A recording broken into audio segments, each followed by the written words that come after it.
Oh, it's Jeremy from your International Business Channel, and today we're going to continue looking at what you need to be considering if you're going to set up a manufacturing plant overseas.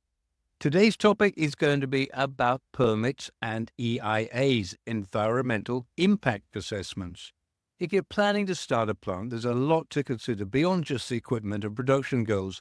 Let's take a look at the typical requirements you're likely to be required to meet to operate legally and responsible. First things first, to legally operate your plant, you will need specific permits. Every country and industry has its own regulations, so requirements will vary from depending on where you are. However, in most cases, you will need an environmental impact assessment, EIA. This assessment is critical because it evaluates the potential effects your plant could have on the environment and help ensure that your operations are safe and sustainable. During the EIA, you'll need to provide quite a lot of information, like raw materials. What raw materials will you be using and the quantities? Regulators want to know what you're going to be bringing on site and in what amounts. Production processes. Outline the main steps of your production process. This is so regulators can assess any potential hazards or environmental impact that might occur during manufacturing. Waste management. Every plant generates some kind of waste, whether it's chemical byproducts or scrap materials.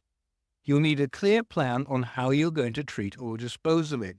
This isn't just for regulatory compliance, but also it's part of being a responsible manufacturer. Waste management may involve things like filtration, chemical neutralization, recycling. You'll need to show the regulators exactly how you're going to handle all the waste that your plant generates. Now, you may think that raw materials and finished products are the only things you need to think about. Another thing you again have to cover is intermediate products.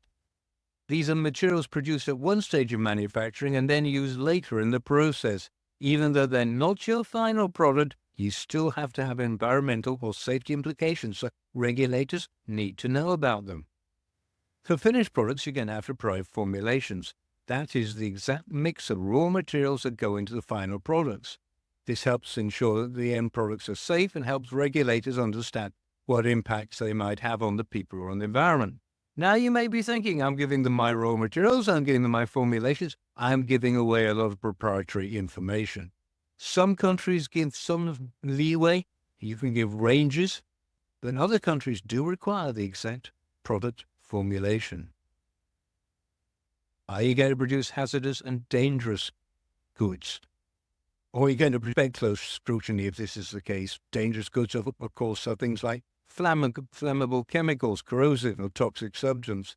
You need to show that you have measures in place to handle these materials safely.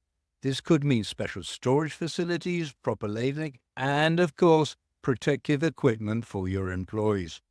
Regulations are strict around hazardous goods for great reason. They pose significant risk to workers, the community, and the environment if mishandled. Proper documentation and safety protocols are a must. Standby processes. Another essential part of having a plant is standby processes. Standby processes are backup systems that you can rely on if something goes wrong. Example is a generator. If your plant loses power, a generator can keep essential systems running, preventing dangerous interruptions or damage to sensitive machinery. Now, I do recall a plant in China where getting the permit for the generator was almost as hard as getting the permit for the plant. But we did require it, so we went through that process. Soil contamination checks.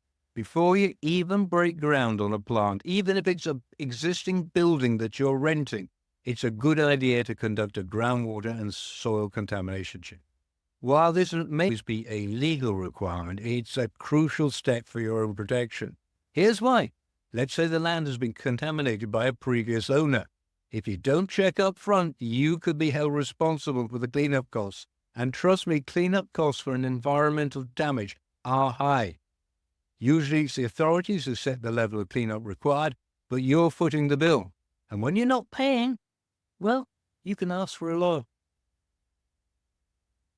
If there is contamination, a baseline check helps you to avoid potential disputes down the road. It's a bit like an insurance. You hope you're never going to need it, but it's smart to have.